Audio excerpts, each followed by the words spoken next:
ইসলামী ছাত্র আন্দোলন বাংলাদেশের 34তম প্রতিষ্ঠা বার্ষিকীতে ছাত্র সমাবেশ চলছে।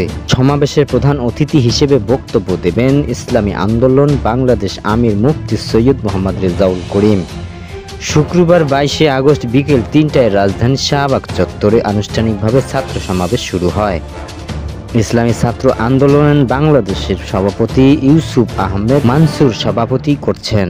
সমাবেশে প্রয়োজনীয় রাষ্ট্র সংস্কার এবং সংখ্যালঘুপতিত পিআর পদ্ধতিতে জাতীয় নির্বাচন এবং ইনসাফ ভিত্তিক কল্যাণ রাষ্ট্র প্রতিষ্ঠার দাবি জানানো হয়। তার আগে ঢাকা শহর ও তার আশেপাশে এলাকা থেকে ইসলামী ছাত্র আন্দোলন বাংলাদেশের নেতাকর্মীরা সমাবেশে যোগ দেন।